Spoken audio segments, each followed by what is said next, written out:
G'day viewers, I just got this little care package from my mate David / Wickedxe.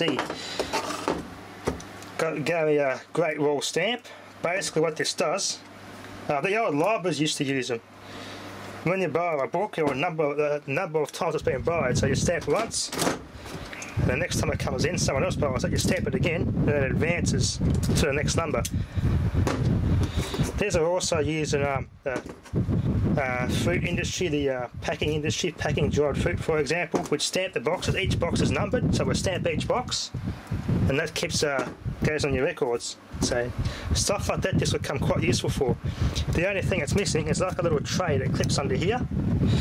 Under there's a little tray with a little clip. It clips under there, and it's got like a felt pad with the ink on it. That shouldn't be too hard to source. There's a pretty good stamps these. Pretty sure you can buy parts for these. Model 45. It's a pretty common model of stamp. This is advance is what basically you can set it to advance one number, advance by twos, skip 3, 4 or 5 numbers. So it shouldn't be too hard to source and these pad and ink tray for that. It's a bit rusted, but that's not. It still works pretty good mechanically. So when I go down, it'll advance to the next number. It's 6 digit. Ready to roll over here.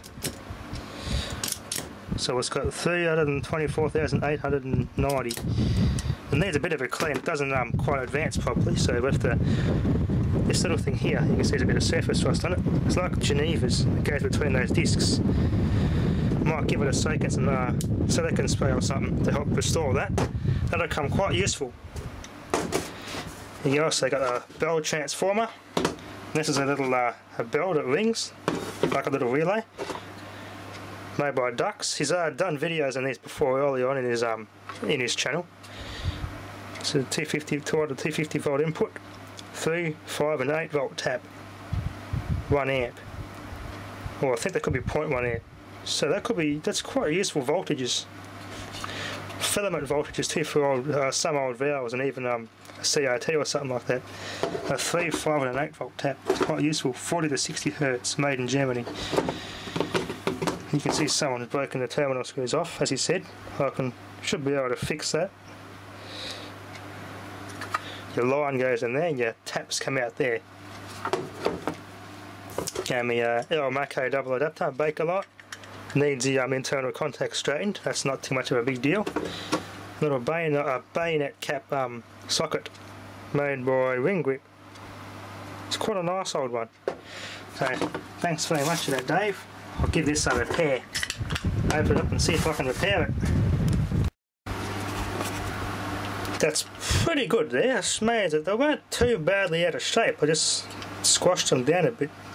The little where it's spot-wadded, I just squashed with the pliers and closed them together. And that seems to have fixed it.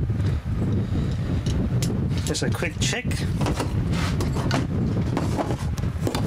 Alright, I'll just hold the pins in place using a plug. Just plug this in. Yep, that's pretty satisfactory. There's a good grip on those pins too, all 3. Awesome, beautiful, easy fix. You can see it's had some steel wool on there. I'll do that sometimes too.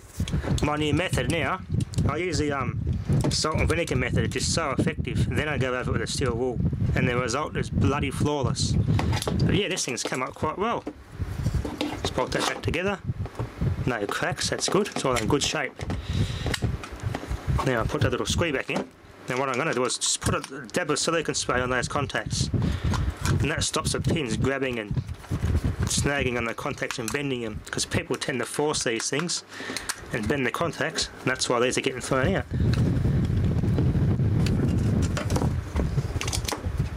Oh, beautiful. Awesome. Could put a bit of contact clean on it, but it's not really necessary. It's actually quite clean anyway, so.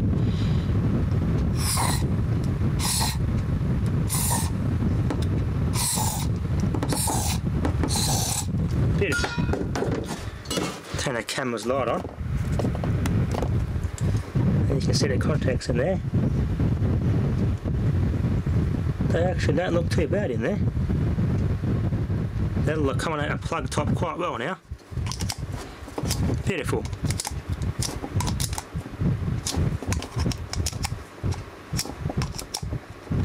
Awesome. Alright.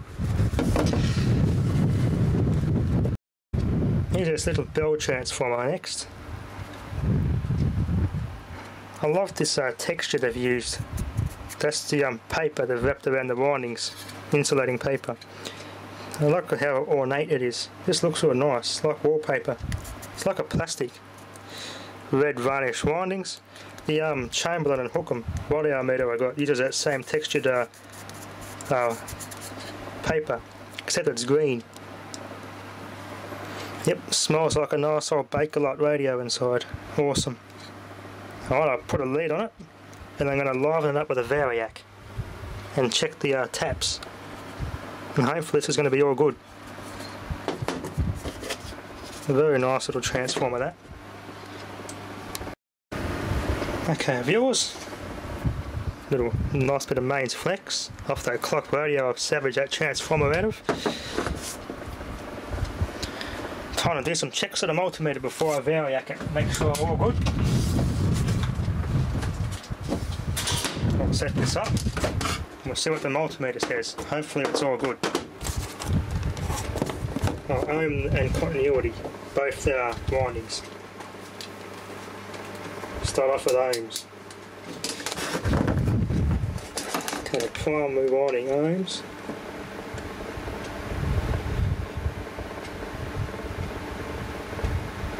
.2 ohms, that's not too bad at all. That'll work.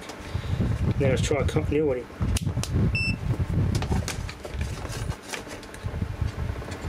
It's not shorted. That's good. Oh, so that winding's in good nick. Now let's try the secondary taps.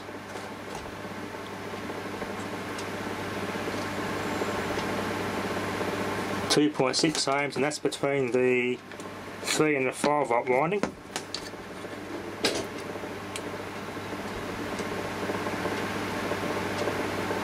Yep, now the 5 and the 8 volt winding. Or tap, I should say. 3.1 ohms, that's pretty good. Continuity.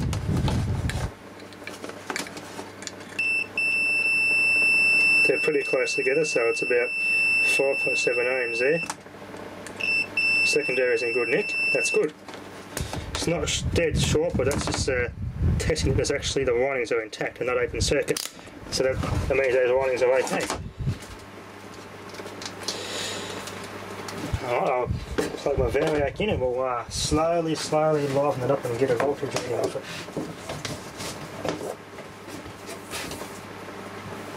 Alright, let's plug the variac in.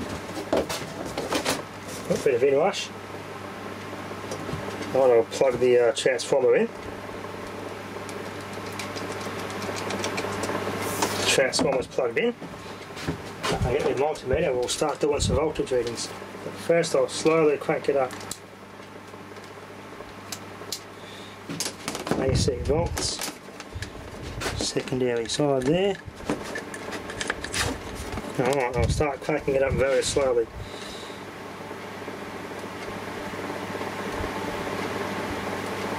That's 50 volts in input.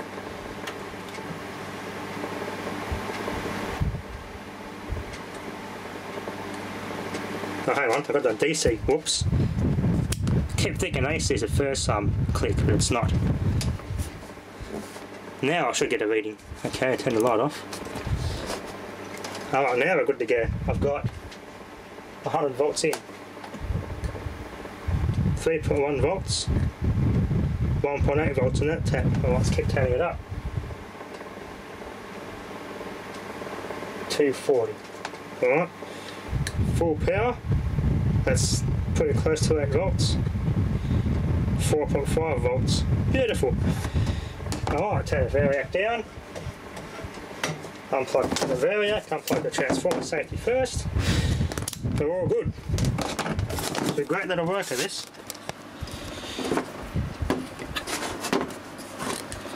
5 volt tap. I can rectify that and it'll be slightly higher. Got a little linear USB charger. This will clean up quite well. Unfortunately, I bloody went to put this back on and I bloody broke it. I can repair that though. So I'll use that. I'll put that aside carefully. Let's see if I can have a look inside this. Okay, viewers, here's inside this other module here. It sits like that in the wall. I think it works on line frequency, these two coils. I like they're wooden. They're a bit cracked because the wood's aged over the years, and they're split wooden spools with a black coated wire, copper windings, electromagnets, and I think they work synchronously. One goes to the positive side of the AC waveform, and I think one goes on the negative side, I'm not too sure, but resonates like that, 50 Hertz relay. I think you can use this on DC if you want to, but there are contact that breaks there, and that's supposed to go to another coil which pulls an arm in, electromagnet, and just flicks it backwards and forwards. So pretty much a telephone bell. Very cool. I have to clean this up and give it a test. 5 volt voltage this thing runs on. There's no documentation on it, so should be, I reckon, probably be at least between 6 and 24 volts, I reckon.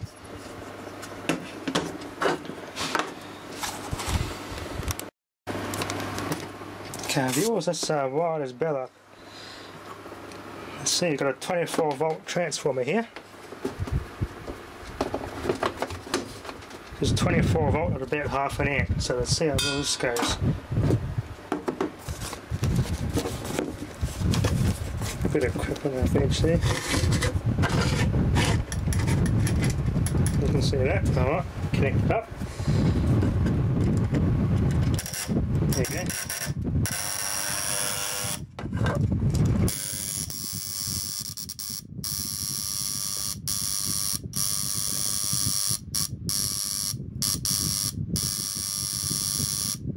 Sparky. Looks more blue in real life than what the camera picks it up as.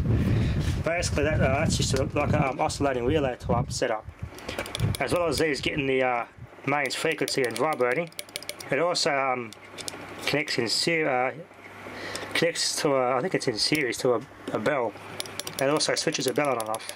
There's a coil inside the bell like this, an electromagnet that pulls a hammer between two bells.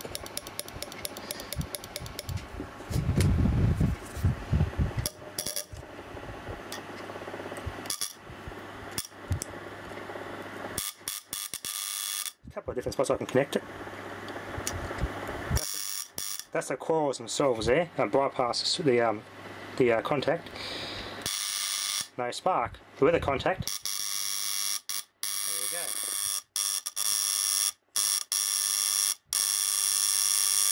You can drive something at 50 Hertz frequency.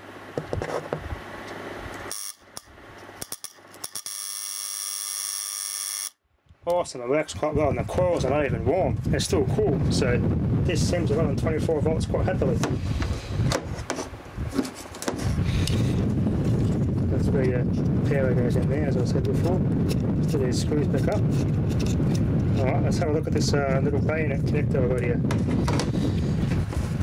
This is what they used to use in Australia before plug tops, a modern plug top. Take toppers off. And that's where your lead used to terminate. And it's got some writing on here. It is a ring, yeah, it's a ring grip. Pretty lot of brass in that. Those brass pins in there are quite very well made. And there's the pin that goes right through, that goes to the bayonet socket. Let's go, where is it? Made in Australia, obviously. I'm trying to read the patent date. There's a patent on there somewhere. The camera can pick it up. There you go, here it is. Patent. Come on, see if I can read it. Turn this light off, it's becoming a bit of a problem. It's got 2025. No, 29251/30. So that's the year, so it's made in 1930. It's quite an old one. So your wire will go in underneath that here, and the other one will go underneath through there, up and through here. And that's your stress release, so you don't pull them directly off this connector, off your terminations there. I've got a Bakelite, an old Bakelite, I think it's in the 50s, switched bayonet socket, so this will go good with that. Let's see how well it works with that. Okay viewers, here's quite a modern one. This one is probably from the late 60s, early 70s. It's not a very good quality one by compared to this one anyway. It's made by HPM. And it's got Cat 9. Let's fit this in. That feels much better. I'll take this off. Hang on. It won't fit because I've got to pull this off. Now let's try it.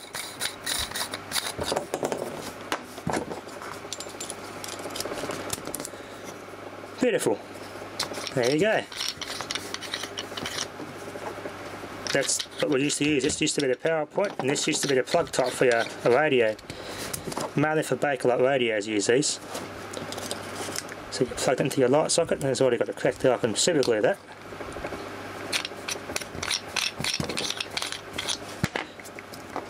There you go. That's on and off for your radio. Viewers, that'll be enough for now. Thanks for watching.